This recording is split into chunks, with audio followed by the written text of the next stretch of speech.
48 કલાક દરમિયાન ભૂકંપના આંચકા આવવાની સંભાવના છે। જેતપુર ધોરાજી પંથકમાં ભૂકંપના આંચકાઓનો સિલસિલો યથાવત। આગામી 48 કલાક દરમિયાન ભૂકંપના આંચકા આવવાની સંભાવના છે। જે જર્જરિત બિલ્ડિંગો છે તેની આસપાસ અવરજવર છે તે પ્રતિબંધ મૂકવામાં આવ્યો છે।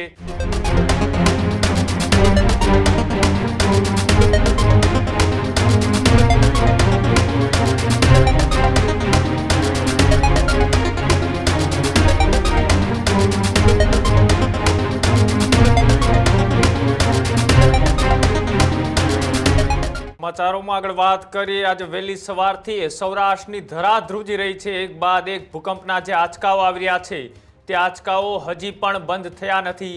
જેતપુર ધોરાજી પંથકમાં ભૂકંપના આંચકાઓનો સિલસિલો યથાવત। તંત્ર દ્વારા ધોરાજીમાં રિક્ષા ફેરવી લોકોને કરાયા સાવચેત। ભૂકંપનું કેન્દ્રબિંદુ એ ધોરાજીની આસપાસનું હોવાનું અનુમાન। સાથે જ નગરપાલિકાના ચીફ ઓફિસરના હુકમથી શહેરમાં છે તે જાહેરાત કરવામાં આવી। આગામી 48 કલાક દરમિયાન ભૂકંપના આંચકા આવવાની સંભાવના છે તે વર્તાઈ રહી છે। લોકોને સાવચેત રહેવા નગરપાલિકા દ્વારા સૂચન છે તે આપવામાં આવ્યું। જૂની અને જર્જરિત મિલકતો એ તાત્કાલિક છે તે ખાલી કરવાનો આદેશ એ આપી દેવામાં આવ્યો છે।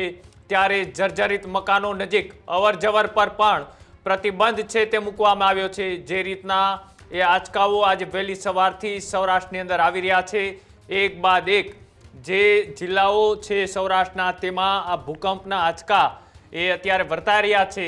તે જ રીતના જેતપુર ધોરાજી કે તેની આસપાસના વિસ્તારોમાં સતત આંચકા આવતા નગરપાલિકા દ્વારા એક જાહેરાત છે તે કરવામાં આવી છે।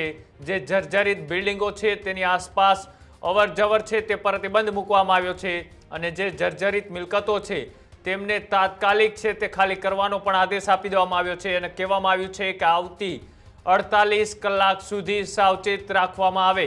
જે રીતના અલગ અલગ વિસ્તારો છે ત્યાં અત્યારે ભૂકંપના આંચકા એ આવી રહ્યા છે તેના ભાગરૂપે હવે તંત્ર પણ એલર્ટ જોવા મળી રહ્યું છે।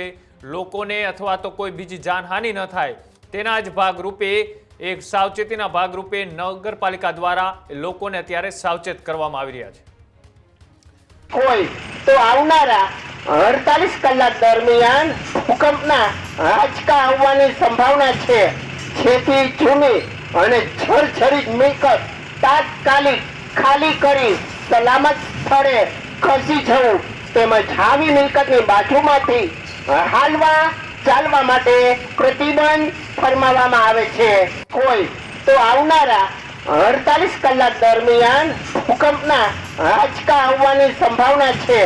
જેથી જૂની અને જર્જરિત મિલકત તાત્કાલિક ખાલી કરી સલામત સ્થળે ખસી જવું તેમજ આવી મિલકતની બાજુમાંથી હાલવા ચાલવા માટે પ્રતિબંધ ફરમાવવામાં આવે છે।